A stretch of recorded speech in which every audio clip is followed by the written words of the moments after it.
This KFAN podcast is sponsored by Builders and Remodelers, exclusive Twin Cities provider of Elements Windows. Get the highest quality windows at unmatchable value. Visit buildersandremodelers.com for more details. And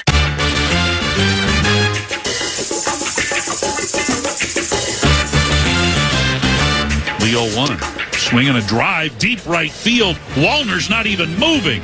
This one's way out of here. Evan Carter with a blast to straightaway right. It's his third of the season. Rangers radio, that was part of a 16-4 beatdown the Rangers put on your Minnesota Twins yesterday. Joining me now from The Athletic is Dan Hayes, covers the Minnesota Twins. You can follow him at Dan Hayes, MLB via X. How you doing, Dan? I'm good, man. How about you? Very well. I appreciate it. Now, I'm non-Twins related to start because if I don't ask this, at some point I will forget. But I had Alec Lewis in studio, family member, of course, The Athletic, just a different sport. But he wanted me to ask you about how amazing Aaron Judge has been thus far in 2024. So I went on the Google machine and I tracked down that he's got a split right now. That 396, 491, 776. He hit his 24th last night. It was like a 480-yard foot bomber. What do you think about Aaron Judge and what he's doing and how Alec frames it as the toughest era to hit a baseball? I mean, I hope he's listening. Aaron Judge is overrated. That was a joke. He's incredible. He's just been incredible. The run he's been on pretty much his whole career, but especially since, 2022 when he hit 62 homers. I mean, even the year before that, it was 39. So it's not like he flipped. We're watching a Hall of Famer. It's an easy call, and he won't accrue because he's 33 and it'll break down at some point. He won't probably, I guess I shouldn't say he won't reach 500 homers, but the likelihood he'll get there. It's 161. He's going to have to do this at this level for 2.5, 3 more years. And when you get 35, 36 and you're big with all the moving parts, that could be really tough. So 500 home runs, I mean, he may get there just because he has the contract to play that long, but he's a Hall of Famer, no doubt. And it's just incredible seeing what he does. And when you consider Ohtani on the other side of the league, like that World Series, hitting the two against each other was pretty incredible. And we're in a really cool era as far as amazing talents like that in big market cities too, where all the cameras are on them and they always perform. So yeah, it's hard to downplay how good Aaron Judge is just because it's been going on for so long at this point. Last question for you. It's a dumb one, but then we can wash our hands at the pinstripes. Wasn't the thing with Aaron Judge, you're mentioning kind of the timeline, his age, certainly his size plays into it. Did he get a late start? I'm trying to remember. He was like 25 when he made his debut, or at least he debuted when he was 24, but okay. Yeah, his first full season, he played like 27 games. I'm looking at his Baseball Reference. Oh, okay. And his first full season, he was 25 years old. Sometimes, especially when you're that big and there's a lot of moving parts, it takes a while to line up. So, it's not the easiest thing to put together a really good defined baseball swing consistently. And guys, obviously he's always had power, but being able to match that timing up and get the mechanisms down to consistently do it and not just strike out a ton, because we're talking about a guy that has struck out a ton. I mean, his first year, he struck out 208 times. But now it's this level where he's just incredible. It's his strikeouts this year. It's only 66, which is for a guy who is that, incredible. It's hard to define, but the 396 batting average on June 11th is pretty incredible when you think about the fact that he's also hitting home runs basically every other game. Yeah. Well, on our side of things, we don't have Aaron Judge, but we have a team that's battling in the AL Central. Yesterday wasn't much of a battle, though. Simeon Woods Richardson made the trip over on the light rail. They took the green line from St. Paul, a little shuffle our way. It didn't go well. What did you think of Simeon living in this post-Pablo universe, at least for the time being? him, and then ultimately we saw Alcala struggled mightily yesterday. What did you think of Simeon? What did you think of the game yesterday in totality? Yeah, it was an ugly game. I mean, it was, the Twins are at this spot right now where they're going to have to trust Simeon Woods-Richardson and David Festa to go a little longer in the games, because last year they burnt out the bullpen and really cost them some games. So, it's a 3-2 game last night, 2 outs in the 5th inning, and Rocco Baldelli chose to keep going with Woods-Richardson. You get it, because Festa's pitching today, and they probably think they're going to need 4 innings from the bullpen today, and he couldn't get the job done. He struggled with command all night last night. He threw first pitch strikes only to 13 of the 26 batters he faced, threw 45 balls and 53 strikes. He just was working in deep counts, and the Rangers came in with the 3rd fewest runs scored in all of baseball. They've been terrible. But there's still there's a potent lineup there. This is a team that won the World Series 2 years ago. And when you have Adolis Garcia hitting, I think he was 8th last night. When you have Adolis Garcia, who used to be their cleanup guy, hitting 8th, and he'll probably get back to that point sometime soon.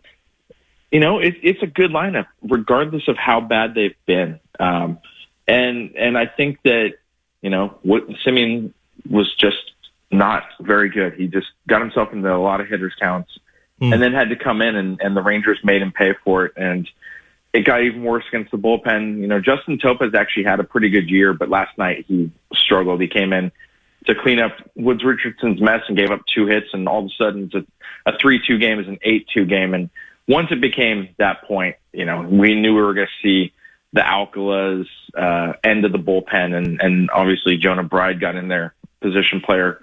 And it really was predictably ugly from that point on. What's overshadowed in that was the offense was actually pretty good, I thought, for the Twins.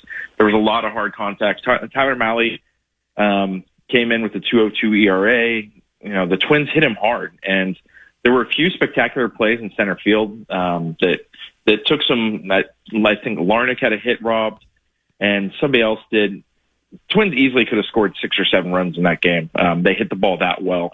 So the offensive side of it was decent, but it just got overshadowed and crushed. And it really did not feel like a 12-run deficit. It felt like way more than that. I think I tweeted something like, if a 16-4 game could feel like it's a 71-run deficit, this is it. It was not great. And, they need stability from their rotation right now, because with Pablo Lopez down, with Zebby Matthews down, they're relying on Simeon Woods-Richardson and David Festa to step up. And both guys have proven capable of that. Simeon Woods-Richardson was the Rookie of the Year last year. He had a 4.17 ERA, and that includes kind of a very rough September from him.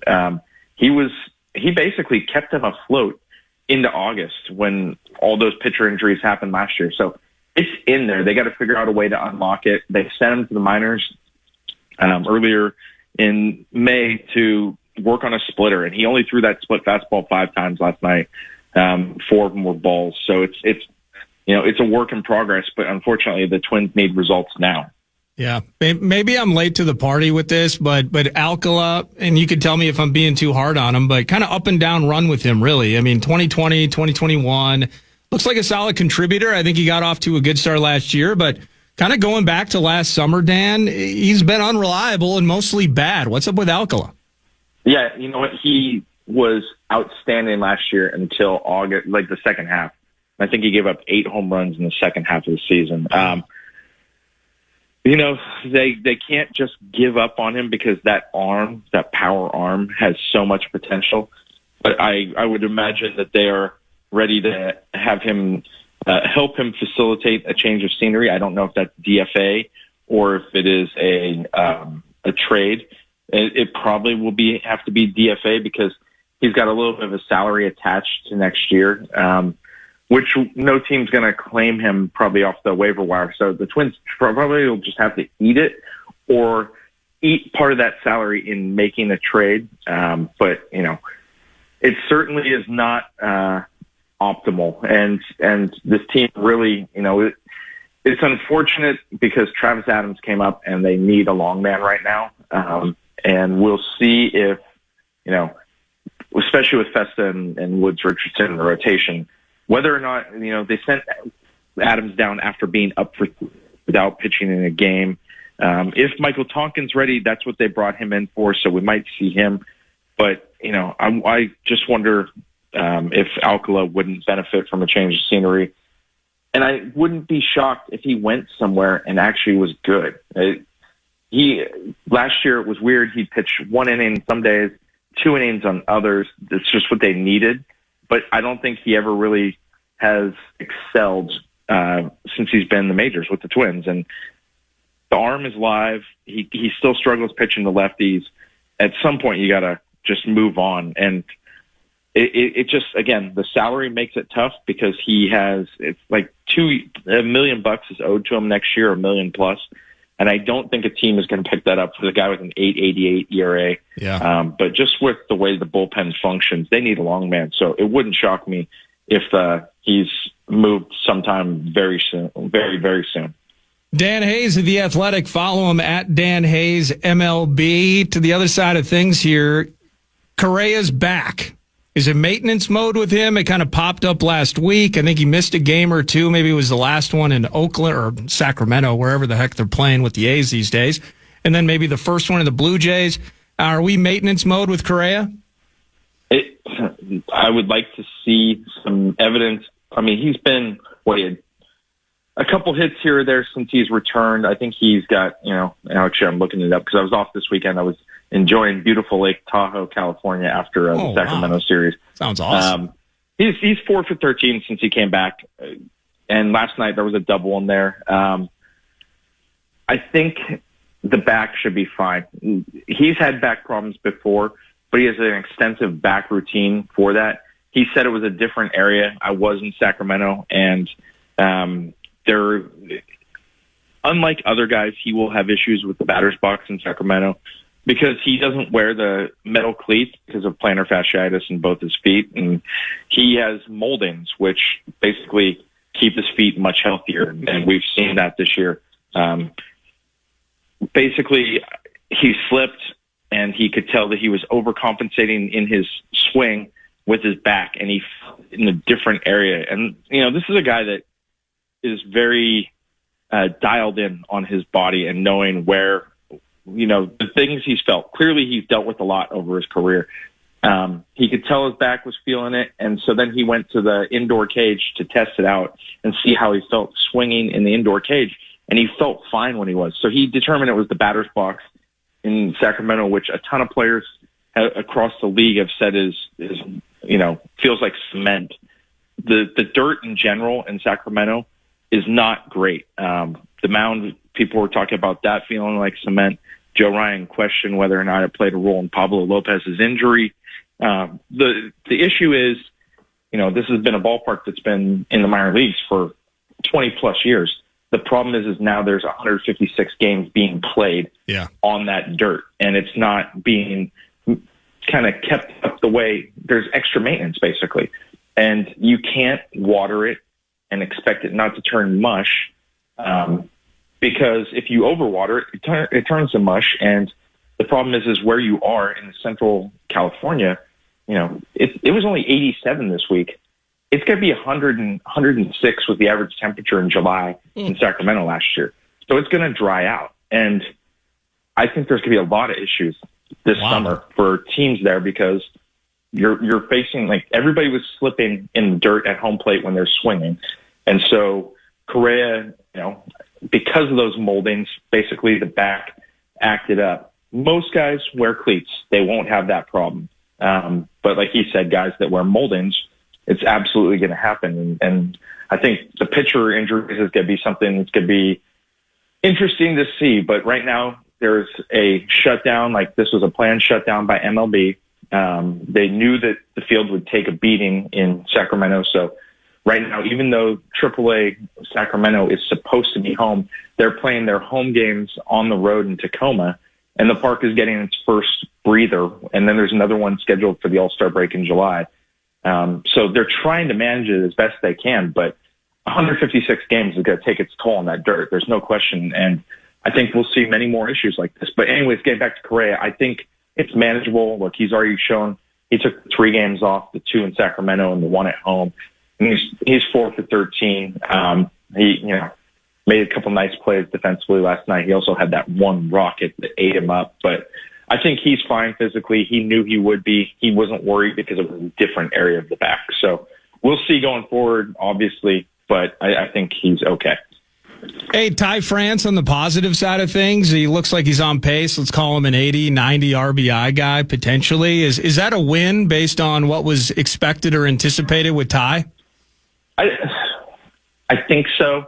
It'd be great if he could hit in non-run scoring spots, but they need a run producer, so they will absolutely take it. I mean, when he hits with runners in scoring position, you feel like there's a shot every single time. He's not as good when there's nobody on base or it's the guy on first base only. But when you look at what they paid him, he got $1 million. It wasn't even guaranteed he was going to get that $1 million. He's about a league average bat overall. His defense has been plus. And there had been evidence of that earlier in his career that he could be a plus defender. I think everybody looked at the last 2 years when he had foot and heel issues and thought there's no way he was ever going to get back to that. But he's been healthy so far. And that's one of those knock on wood, let's keep it going kind of things. They need that because he's been a good defender and a clutch bat. So yeah, for $1 million, that's a steal when you consider the major league minimum is $760,000.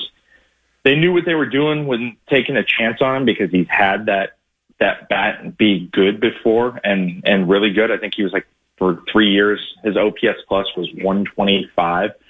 So we've seen the potential there. If they can unlock a little bit more of that, and if he can get some more power, that's a steal at $1 million. I mean, it's a steal at $1 million as it is right now. $1 million in baseball is sort of like if we went into our pockets and found $2. It's just not very much money in baseball comparatively. And I think that, again, guys are making 760 if they're just alive and on the roster. So to pay only $240,000 over that and get this kind of production has been pretty good. Last couple for you here. Anything you liked about like the Cody Clemens and Harrison Bader types, kind of finding some good moments, specifically at the plate, while people like me maybe at times consider them afterthoughts in the whole thing?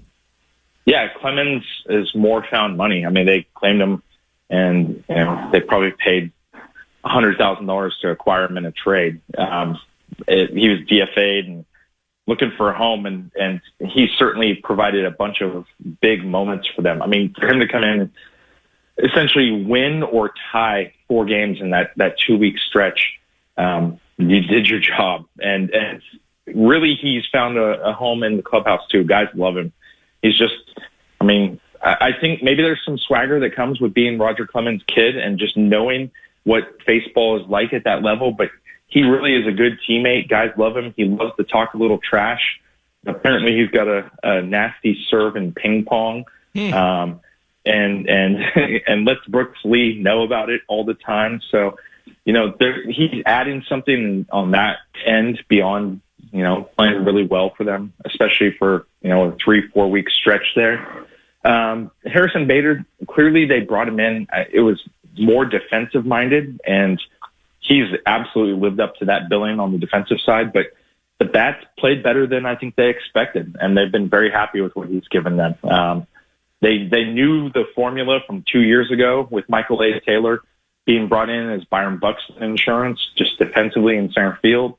And Buxton's in a much better spot, has been all year than he was then. Remember, he was DHing a ton in 2023. So I think that, Bader being there just in case Buxton goes down is very important, but, he's making the other positions look very, very good. I mean, he's one of the top 3 to 5 outfield defenders in baseball, and he's hitting. So yeah, those are good pickups, both of them. It's been nice. We've been having this conversation about 15 minutes, and it never even entered my mind to ask you about Buxton's health. So that tells you how different the vibe is, at least for now, knock on whatever this laminate is in the 651 Plus Carpets Plus studios. Last thing for you, Tigers still just continuing to find ways to grind out series wins. They got the 8-game advantage in the Central. Is this a runaway? Is this just catch a run? What do you think in terms of the Central as it stands today on June 11th? The Tigers seem for real. I mean, they have good pitching, and their lineup really has come of age after struggling for a couple of years. Spencer Torkelson found his way. Carpenter is awesome. Everywhere you look, they've been very good, and they were always lacking that. And Javi Baez responded to the challenge of being moved to center field. It's all come together. We knew A.J. Hinch was a good manager. They have, obviously, probably the best pitcher in baseball in Skubal. You look around, and they're going to – at some point they have to slow down. Teams do hit lulls, but I don't know if theirs will be enough to be caught. But the part that, 3 wild card spots mean you're in play if you can play good baseball. The Twins have done enough right now where they would be in a wild card spot. Yeah. So even if they can't get the division, that's good to be. They have a lot of games with Tigers still upcoming, but the Tigers have just been good. And I think the Twins offense is still finding its way. Royce Lewis is coming around. He's hit, since he got benched in Sacramento last week, he's hit about 400. Wallner's back, and he looks like he can be a potent option for that offense, like he always does when he's not playing in April, basically. You look at Wallner's April numbers, and they've been pretty terrible. And the rest of his career, he's like a 140 OPS player. If they can keep him out there and they keep Buxton and Correa, there's no reason this can't be a really good offense. And they're going to need that right now with Pablo Lopez down for, 11 more weeks. And it's been a trying first week without him, between Festa and Simeon Woods Richardson. So they're going to need guys to step up offensively and get them back in this. Catching Detroit, I don't know if that happens. I think the Twins can, give them, they have a puncher's chance essentially, but, Detroit has continued to mow through teams, and it's been impressive how they're doing it. Impressive work that you do for The Athletic, my friend. I appreciate the time today. Enjoy the park later today with Festa on the mound, speaking of David, and we'll catch up again soon. All right, Nordo. Thanks, man. Thank you. That's Dan Hayes, follows the Minnesota Twins, covers the Minnesota Twins, writes about the baseball team for theathletic.com, and you can follow him on X at Dan Hayes MLB. Some news around the corner, some text messages, and 9 to noon continues after this on The Fan.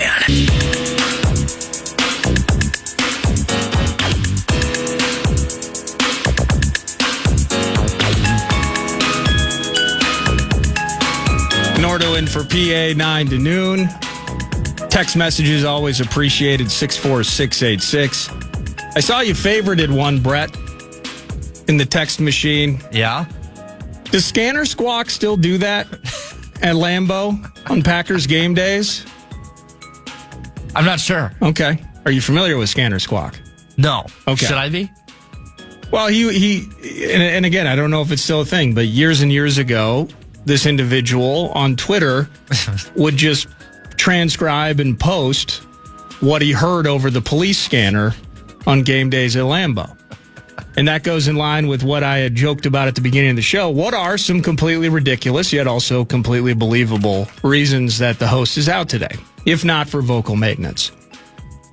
And I got this one. Apparently, Scanner Squawk is back, as there is a silver-haired, three-chinned man that is being escorted out of the Fleet Farm gate. No! Why is the host not here today? Vocal maintenance. But if you have a creative idea over the next few days, feel free to offer it up. 64686. The Bradshaw and Bryant KFAN text line. It's News to Nord. It's brought to you different time based on guest alignment and such, but it's brought to you by The Casino at Canterbury Park. CanterburyPark.com. Feeling the felt all year long. Live racing in play. I think today's a racing day, as a matter of fact. Evening racing at Canterbury, Saturday evenings, and then family days on Sundays. CanterburyPark.com for all the intel. You got the news, Brett. Where are we headed first? Number 1. Well, I don't know if you call it a John bomb, a Krasinski bomb. I don't know. It doesn't. We'll have to send that to Rewrite and see if they can punch it up. But he just tweeted a couple of minutes ago. You retweeted it. Obviously, Kevin Durant's been a talker for the Wolves, and whether or not they would go for him, whether or not you would want him on the Wolves. But this is an interesting little wrinkle that he just tweeted. Minnesota was heavily involved in February and will continue to look hard at Kevin Durant. That comes from Johnny, Athletic AP Sports Guy. Nordo, your thoughts? Yeah, my thoughts is Durant's going to be the name in the summer. And it sounds like, is it Houston, San Antonio, the Wolves, and maybe somebody else that might be having these sorts of conversations? What does that look like? It goes back to, PA and I have talked about it at length. What are you giving up to get there in terms of adding Durant into the mix? I had seen some insider reporting that at one point, maybe the idea specifically with the Phoenix Suns is they've really been looking to solve the center spot since they got rid of DeAndre Ayton. Well, does that enter, if there's a trade, does that put Rudy in that conversation? And then you're still working on, a couple of player options with Naz Reid and Julius Randle that have to be exercised one way or the other, and how that whole thing looks. Ultimately, in the end, we're all looking up at OKC. We're looking up at the Thunder. Now, you want to mimic their process. You want to have a ton of picks, and it's a super unique situation given the Paul George trade that yielded, I believe, 5 firsts and Shai Gilgeous-Alexander, and Shai has turned into what he is now. So a lot of things have bounced his Sam Presti's way. Pobo, decision maker for Oklahoma City. So you want to build organically. You want to have constant draft picks and young talent in the mix coming up the chain. But if you want to compete with Oklahoma City in the now time, and you're not patient with the organic process, we just went through a season in which Terrence Shannon Jr. got some run, but your top 10 pick that you moved up for couldn't sniff the hardwood. So maybe does that tell you anything about the development and the potential talent and the usage and the head coach only really feeling comfortable effectively with an 8-man rotation in total? Even in the depths of the postseason until it got late, bull and china shop with Terrence Shannon Jr. And again, Dillingham didn't offer much. Didn't offer much in October, didn't offer much in late May. If you're bored with the idea of the organic building process, if you don't feel confident you can truly mimic and replicate that type of growth with what we're seeing in Oklahoma City, then the next step is you got to force the issue. And you force the issue in the now time, and you force the issue as long as you don't completely cannibalize your roster. You force the issue with a Kevin Durant. And same old talkers abound from that, right? Is how much does he still care? If the going gets tough in the spring when you're battling for playoff seeding, does the future Hall of Famer kind of chill? Or does he have that extra gear as you get back into the postseason? Ultimately I'm going to roll with Kevin Durant on this team. Certainly, I just want to know what the cost would ultimately be. It's been interesting whether it's that, and it sounds like the idea that this is kind of in the now time. This isn't even potentially waiting until free agency opens up, and we'll start to possibly hear inklings about this even prior to the draft.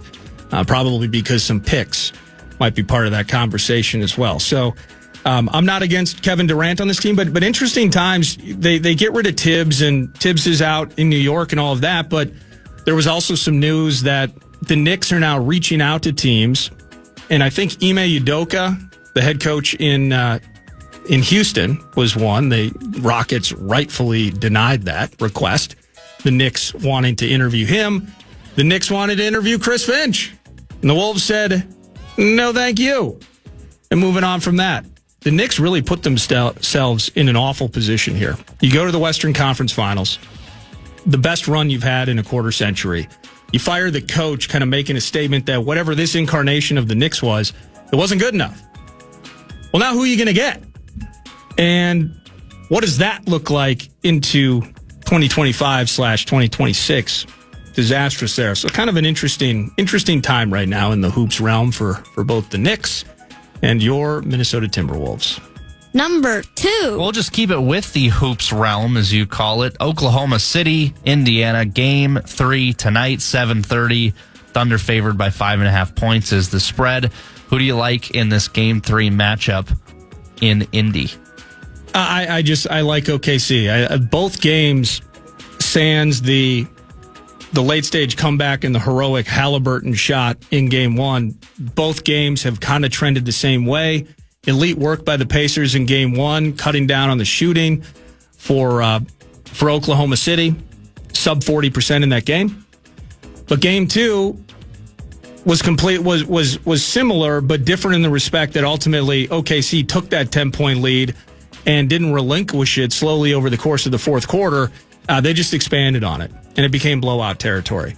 Wolves fans, we've seen that, right? We've seen that up close. And I just anticipate that over the course of this series, and in particular Game 3 tonight, that we're going to see similar flow. We're going to see a team in Indy comfortable playing from behind. We're going to see a team in OKC comfortable building up some way, somehow, a double-digit lead. And they're just not going to relinquish it. And I think it's going to be a similarity throughout the series. Maybe a third quarter run tonight to kind of push things over the top. But in the end, it's, tough confines in Indy. They're on the road. What kind of whistle they get, you can play all that out. But I just think that it's starting to feel again, after just 2 games, 2 different outcomes, I know. But I still like OKC in 5 still just hits me. Number 3. And that would include winning tonight. Number 3. Only 5.5, you say? 5.5. Are you 5.5. thinking about filling up the gas tank and going either south or east or west? We live in a digital age, Brett. We live in a digital age. That. Number 3. The other series you can bet on is the Stanley Cup Final. Game 4 will be tomorrow. You'll hear it right here on the Fan.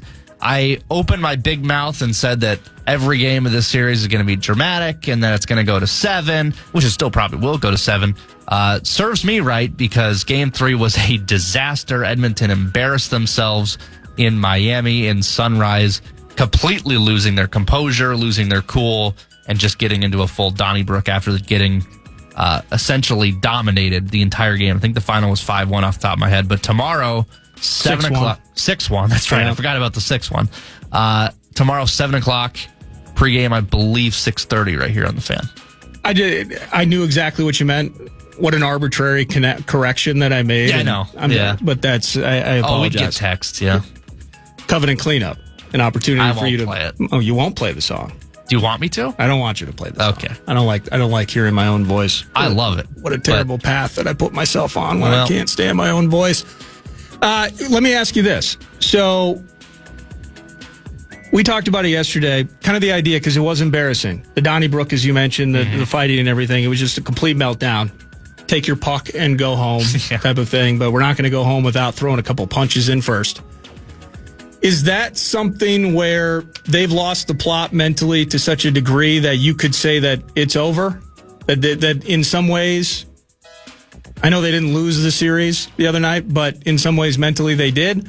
Or is it just in the culture and strong team, good team that in some ways almost it's like that allowed us to wash our hands of this and come back strong for Game 4? Which direction would you lean on that? I would say get back to me after the first period of Game 4. Well, that's not fair. How about you just watch the whole game and then tell me what your thoughts are into the game? Isn't that our job? I'll ask you on Friday if you thought that you thought Edmonton had a chance on Thursday night. I think this series is still going 7. I don't. Well, that answers the question. That does answer the question. So my gut still says it's going 7. I don't think McDavid's going to let them, go quietly into the night. If they lose tomorrow night, it's Florida in 6. 100%.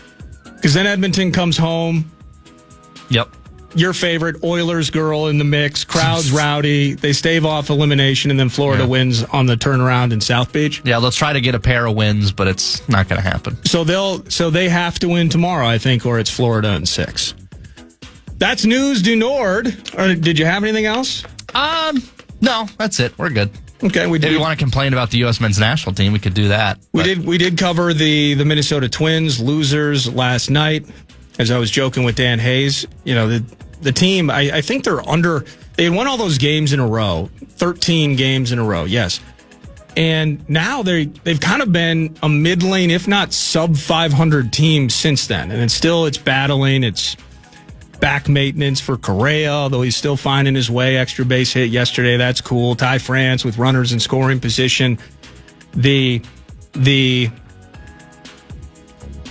Buxton Health talker that isn't actually a talker. Kind of feels weird. The only thing I didn't get to with him is it red alert time with Royce Lewis? I mean, from the slump at the end of last year to what we're watching now, it's nothing short of disastrous. I think he's batting $180 Ugh. Terrible for one of the quote-unquote big three on the Minnesota Twins. Post-Pablo universe, they got to deal with David Festa. More Simeon, Woods Richardson, and David Festa. So that's where they're at with the baseball team. Festa on the mound tonight for the Twins. That is News to Nord, brought to you by the Casino at Canterbury Park. CanterburyPark.com. Poker, blackjack, and table games all year round. Live racing is underway, including tonight. But CanterburyPark.com for all the details. It's Nordo in for PA. Final segment around the corner next on The Fan. Fan.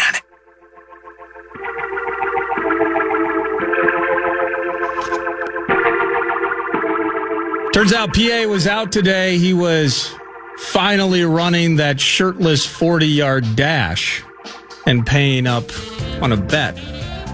That was actually a decade ago. I think that involved the OKC Thunder as part of that conversation. Beating the Spurs in the playoffs. I don't remember. Thanks so much for hanging out 9 to noon today. Really appreciate the perspective, not only of Dan Hayes, but kind of digging into the weeds with this college sports money with Blake Barrett's and Alec Lewis, of course, kicking in during the first hour. Tomorrow, more vocal maintenance ahead. So that'll feature Star Tribune's Ben Gessling in studio. More minicamp madness unfolding as Vikings mandatory minicamp continues down in Eagan. So we'll chat with him during the first hour. And then Ben Lieber in studio. And in the 11, Lavelle.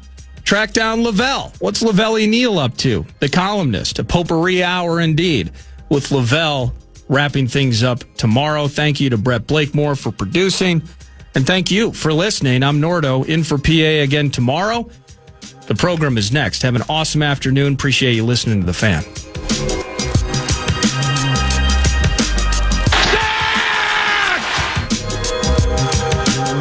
Come on! Oh, good. I always love that one. Podcast today's Paul Allen Show, or listen back to previous show and interviews by going to the iHeartRadio app or KFAN.com.